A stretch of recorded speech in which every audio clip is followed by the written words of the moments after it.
अगर हम कॉजेस देखा जाए या फिर इसके कारण देखे जाए तो क्या हो सकते हैं, मतलब किस वजह से ये डिप्रेशन की बीमारी हो सकती है?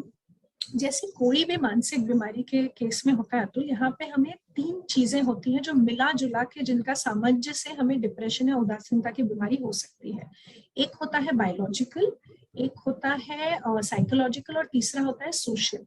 ये तीनों कारण जब एक साथ आते हैं या इनका एक लेवल होता है तब हमें डिप्रेशन की बीमारी के तौर में आता है। तो बायोलॉजिकल की मैं अगर बात करूं, यानी हमारे जो जीन्स है, हमें जो अनुवांशिकता से हमें जीन्स मिले हैं, हमारी जो ब्रेन की वायरिंग आई है, जिनके परिवारों में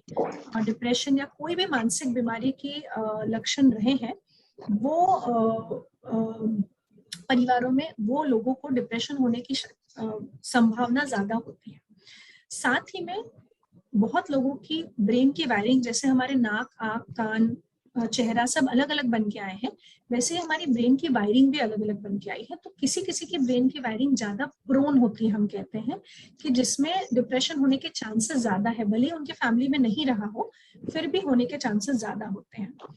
प्लस डिप्रेशन के लिए रिसर्च ने हमें बताया है कि जो रसायन, सिंपल भाषा में अगर मैं बोलूं आम लोगों के लिए, तो जो रसायन हमें खुश रखते हैं, हैप्पी रखते हैं, उत्साही रखते हैं, जैसे सेरोटोनिन, डोपामिन, नॉरएपिनेफ्रिन, ये कुछ रसायन है, इनकी मात्रा जब कम हो जाती है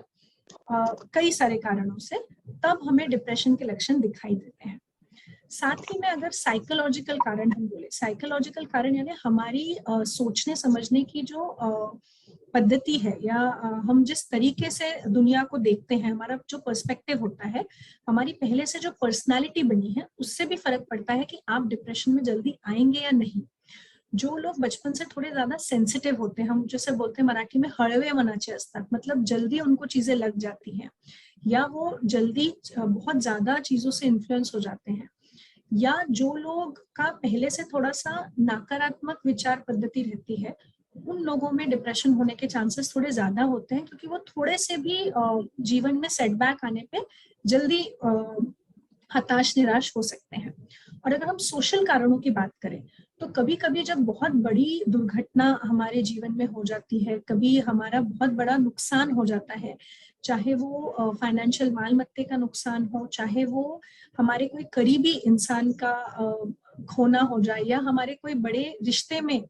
दरार आ जाए, तो ये सारी सोशल बाहर की जो चीजें हैं, जो हम एनवायरमेंटल बोलते हैं, या फॉर एग्जांपल अभी हमने कोविड में देखा कि जो पैंडेमिक था, ये एक ऐसी स्थिति थी जो पहले कभी किसी ने अनुभव नहीं की थी, और इससे जूझना सभी के लिए बहुत मुश्किल रहा है, पर हर एक जन डिप्रेशन में नहीं गया है, क्योंकि उसके लिए बाकी दोनों कारण जो हम इसके पहले बोल रहे थे,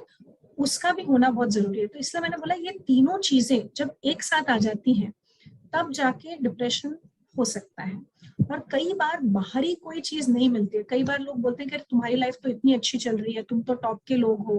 क्योंकि हमने देखा है डिप्रेशन किसी में भेदभाव नहीं करता है, आप अमीर है, गरीब है, कोई भी। हमने बड़े बड़े फिल्म स्टार्स को देखा है, आज दीपिका पादुकोण ने खुले आम ये एक्सेप्ट किया कि वो डिप्रेशन से जूझ चुकी हैं, और हम सोचेंगे वो तो इतनी बड़ी सेलिब्रिटी है, उनके पास तो सब कुछ है, उनको डिप्रेशन होने का क्या कारण है। बट हमें पता नहीं है कि वो क्या स्ट्रेसेस से जूझ रही है, और डिप्रेशन के लिए बाहर से कुछ स्ट्रेस होना भी जरूरी नहीं है, अगर अंदरूनी वो वल्नरेबिलिटी आपके अंदर है। ये सारी चीजें मैटर करती है कि आपको डिप्रेशन क्यों होगा। आई होप समझ में आया हो कि क्या कारण हो सकते हैं। यस,